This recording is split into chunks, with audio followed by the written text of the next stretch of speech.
Hello everyone, my name is Pamela Belmonte and I'm here to present a case study called The Unfortunate Admission. So here we have Jane Nagel. She is 18 years old, female with a history of lupus, bipolar disorder, history of suicide attempt and drug abuse. She is also a smoker and she has a complicated social history. She presented to the emergency room with some chest pain and complaints of 2 weeks of cough. This cough actually caused her to quit smoking for about 2 weeks as well. 3 weeks prior to this, she had gone to the ER for similar complaints, and she was recommended to see her rheumatologist, but she never did. At that time, a chest x-ray was done, and so was this time, and they're both negative, but she was noted to be a little bit dehydrated, so they started her on IV fluids. And she eventually was admitted to the med-surg unit because she was thought to have or is having a lupus flare-up, as she hasn't been complying with her medication and maybe some type of infection. So they did some testings, urine toxicology and pregnancy tests. Her flu, strep, and pregnancy tests were negative.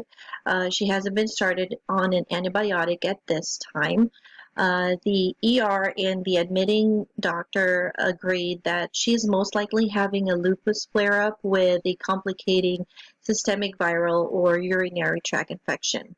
So they restarted her on Plaquenil and treated her with some steroids, and she is to consult with rheumatology and psychology the next day. Her urine came back positive for opiates, which she never received in the ER. And at day 2, at this time, she has already received about 1.5 liters of normal saline. The intern who's following the case assessed her and thought she was looking better. The rheumatologist saw her as well and confirmed lupus flare-up with concomitant viral infection. And both doctors thought that Jane is safe to go home the next day. But she is to be started on Levaquin for her urinary tract infection. Unfortunately, some things happened that day that distracted the intern, and he forgot to write the orders for the Levaquin. Still on day 2, psych eval never happened. They didn't show. So her stay got extended. And that night, Jane developed a fever. So the assigned nurse called the covering physician, and she had ordered some blood cultures. Unfortunately, the covering doctor was not able to write this down to remind her to let the intern know the next day. The night nurse has retaken Jane's vital signs and noticed that she's still running a fever and left a note for the morning nurse to intervene. So here we're now in hospital day 3. Jane is feeling worse.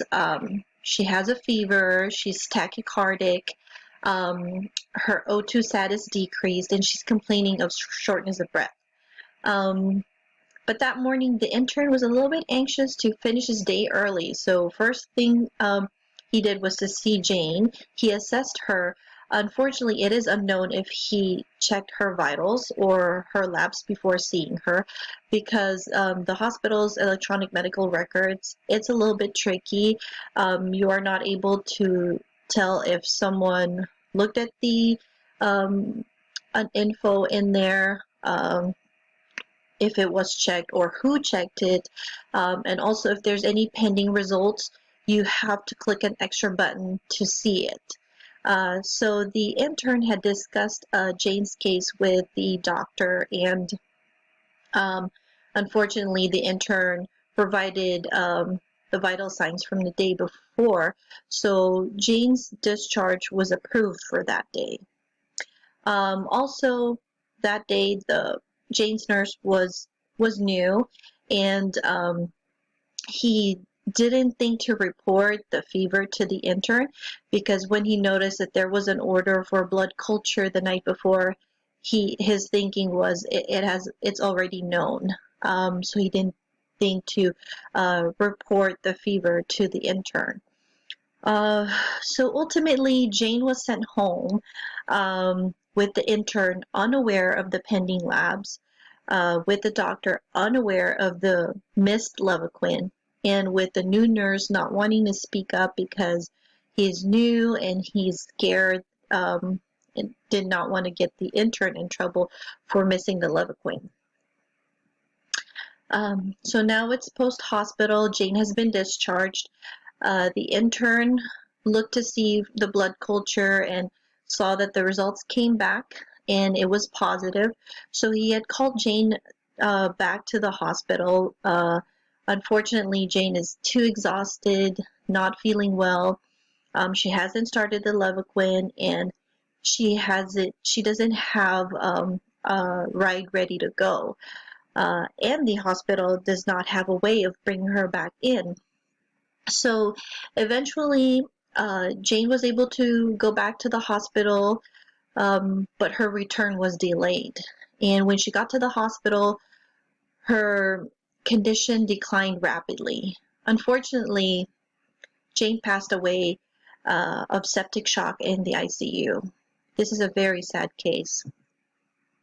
So, what were the shortcomings and errors that I noticed in this case? There's quite a few, but I noted four. So the first one is coordination of care. There's failure of appropriate handoffs. The nurses and the doctors not doing proper handoffs, letting them know what had transpired prior, what it is to follow up, what it is to expect. There's also failure of adequate discharge planning. There should have been a follow-up, a home health agency or of some sort. Communication is lacking overall. There was communication lapse in every department, from between the care providers, the attending and the intern, between the nurse and another nurse, and a nurse to the providers. There's also failure to reassess clinical status. I think this is very important. When they notice that there was a clinical change, patient is complaining of not feeling well, that should have been ignored, that the patient should have been reassessed. Also, there's a culture of safety. The medical intern did not communicate his error to the doctor after he realized it, and the new nurse did not want to speak up and not want to get the intern in trouble. So what are my recommendations?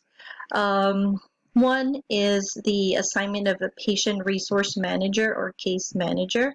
That's actually what I do right now.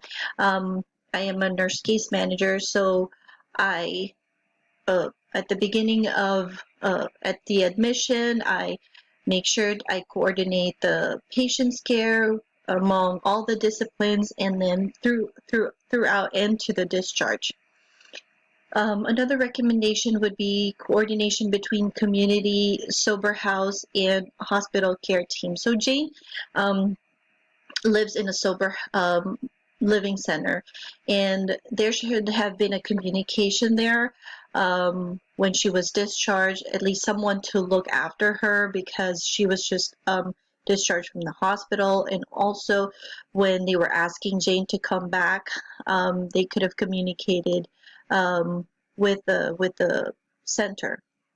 I'm also recommending team huddle every shift, and this is not just for the nurses, but it's a good start, just between nurses, like what happened before. And we're so used to this, we're doing reportings, but then it's always good to just kind of sit down and do it in very detail, so nothing is missed. Also, standing orders for abnormal vitals. And one good thing, and this is not new, is an SBAR communication between care providers, so that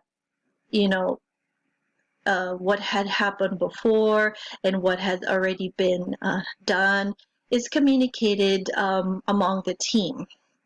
Also, implementation of a safety reporting, that people shouldn't be afraid to report either themselves or report others. I mean, when I was a new nurse, I believe this had happened to me, and um, I I came clean. I believe uh, I gave an extra unit of insulin, and yes, I was afraid, but it was the right thing to do.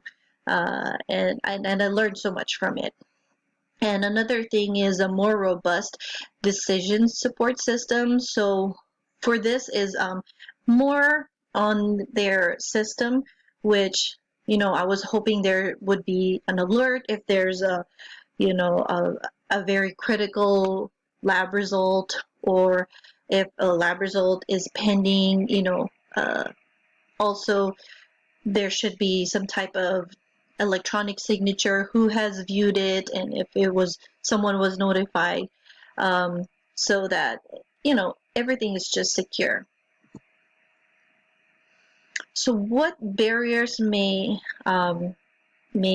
happen with these recommendations?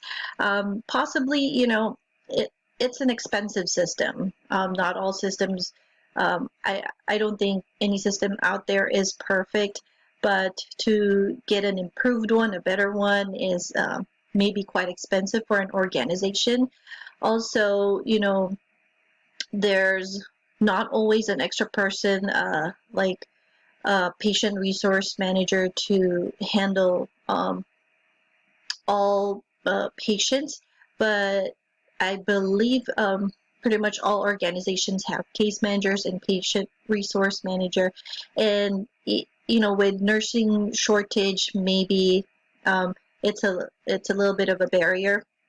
Also, more training for the staff, as they also may have reluctance to change. So to summarize this case study, I truly believe that Jane Nagel's death was preventable. In the absence of a patient safety culture, systems issues that led to inefficient care, and multiple errors in communication, lapses in judgment contributed to her death. And I believe that my recommendations are some to address these system level factors, and will result in a safer, more reliable, patient-centered care. And that's it. Thank you very much, and have a great day.